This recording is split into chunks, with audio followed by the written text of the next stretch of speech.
शहराची खबरबात या बातमीपत्राचे प्रायोजक आहेत Mac Care super speciality hospital Ahmednagar.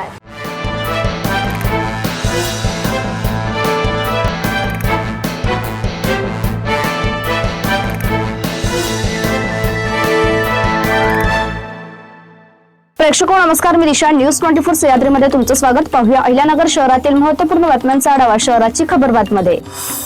मदरगाव शिवारात दरोड्याची तयारी करणाऱ्या दरोडेखोरांच्या टोळीवर स्थानिक गुन्हे शाखेने धाड टाकून 4 जणांना ताब्यात घेतले असून तिघे अंधाराचा फायदा घेत पसार झाले आहेत।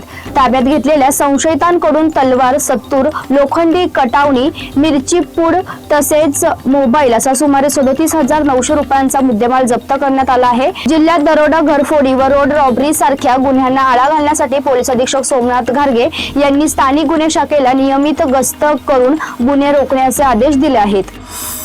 महापालिकेतील पदाधिकारी व सभापती निवडीत यावेळी पहिल्यांदाच घोडे बाजार थांबला असून योग्य व्यक्तीला योग्य जबाबदारी मिळाली आहे, असे प्रतिपादन भाजपचे प्रदेश उपाध्यक्ष डॉक्टर सुजय विखे पाटील यांनी केले। अहिल्यानगर महापालिकेतील स्थायी आणि महिला बाल कल्याण समितीच्या सभापतींच्या सत्कार समारंभाला डॉक्टर विखे पाटील यांनी उपस्थिती लावली। यावेळी बोलताना त्यांनी शहरातील राजकीय परिस्थितीवर भाष्य करत महापालिकेतील सत्ता स्थापनेबाबत समाधान व्यक्त केले। शहरातील मिरवणुका, सण उत्सव आणि धार्मिक कार्यक्रमांमध्ये होणाऱ्या डीजेच्या प्रचंड आवाजावर अखेर पोलिसांनी कडक भूमिका घेतली आहे। वारंवार सूचना देऊनही डीजेचा दणदणाट थांबत नसल्याने अहिल्यानगर शहर पोलिसांनी मंडळ अध्यक्षांसह डीजे चालक मालकावर थेट न्यायालयात खटले दाखल करत मोठी कारवाई केली आहे। विशेष म्हणजे मिरवणुकीत वापरलेले सर्व डीजे साहित्य जप्त करण्यात आले असून न्यायालयाचा आदेश होईपर्यंत ते परत दिले जाणार नसल्याचे स्पष्ट करण्यात आले आहे। या कारवाईमुळे शहरातील डीजे व्यावसायिक आणि मंडळामध्ये मोठी खळबळ उडाली आहे।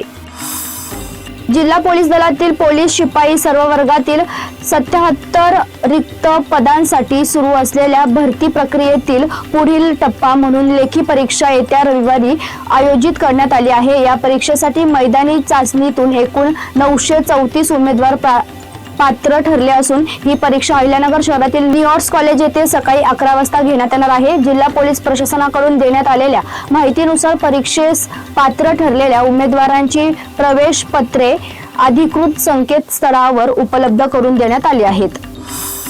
जिल्हा रुग्णालयात केलेल्या दिव्यांग वैद्यकीय पडताळणीत दिव्यांगत्वाचे प्रमाण 40% कमी आढळल्याने जिल्हा परिषदेच्या 15 कर्मचाऱ्यांवर अखेर निलंबनाची कारवाई करण्यात आली आहे। यात 11 शिक्षक व 3 परिचर तर एका आरोग्य सेवकाचा समावेश आहे। यातील 8 जणांनी नियुक्तीच दिव्यांग प्रमाणपत्रावर असल्याने त्यांच्यावर थेट फौजदारी कारवाई होणार आहे। शहराच्या खबरबातमध्ये आपण इथेच थांबतोय, मात्र तुम्ही पाहत राहा न्यूज 24 सह्याद्री।